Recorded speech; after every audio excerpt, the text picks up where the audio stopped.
Hala, nagragsak din. Lakay. Dito dito kami umuupo pag tanghali dito sa deck. May upuan dito. Yan.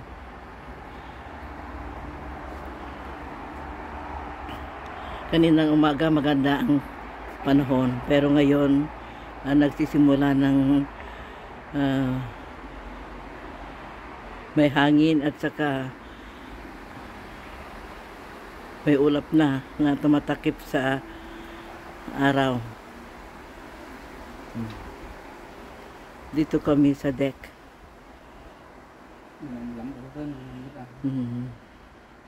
Oo, kasi autumn na. Autumn na. Kaya yung mga gaya doon, yun. Nagsisimula ng mag-iba ang kulay ng mga dahon kasi autumn na. Kaya lang kapapasok lang ng autumn,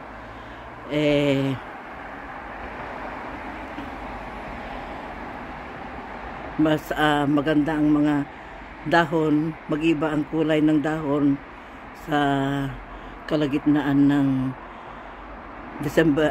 October. Kaya gini ababa ka naman. Anong oras na ba? Marami ng dumadaan na sasakyan, pauwi ng mga nagtatrabaho.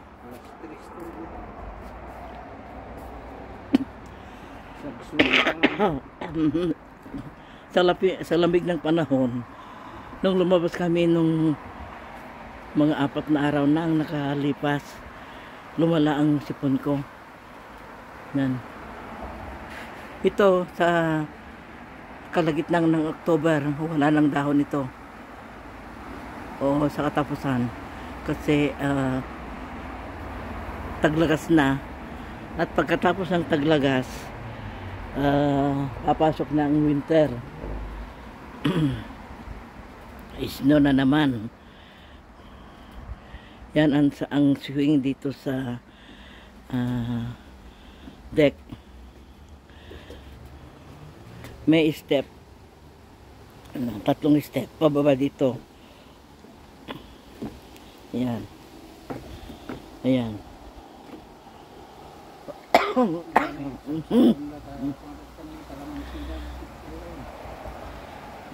Kalamansi. Yung nakapat na kalamansi, Pag winter, dinadala sa loob ng bahay ito. Kasi mamamatay ang mga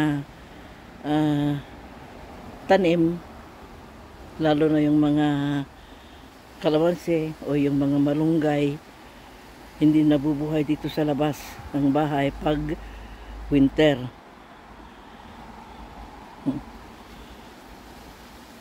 Ano kaya ito?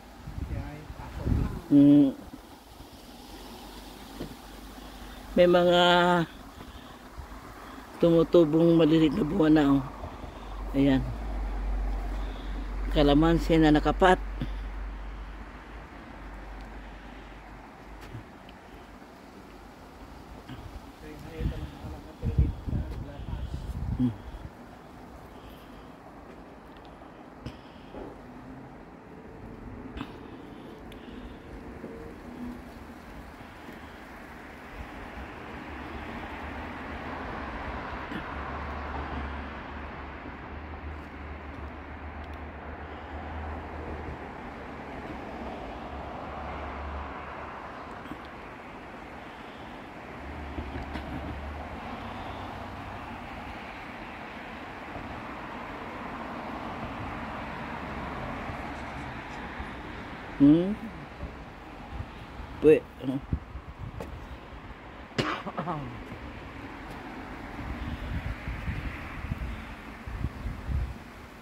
Pwede na namang lawnmower itong mga ground dito sa likod bahay. Grass cutting. Yan yung plum. At saka yung apple, hindi pa namunga yan. Yung doon may dalawa pang natira na bunga ng apple.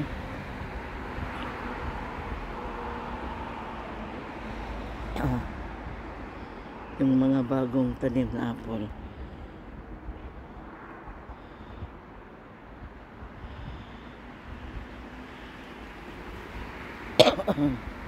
Dito muna ako mga kaibigan kumukuha ng video kasi hindi pa masyadong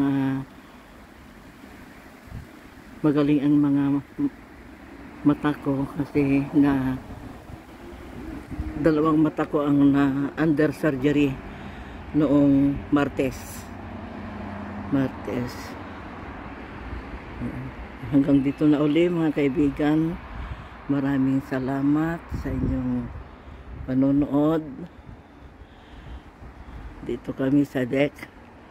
Yung naalis na pintor noon dito sa deck, papalitan ng bagong pintor, kaya lang naantala muna. Maraming salamat mga kaibigan sa inyong panonood. Have a good day.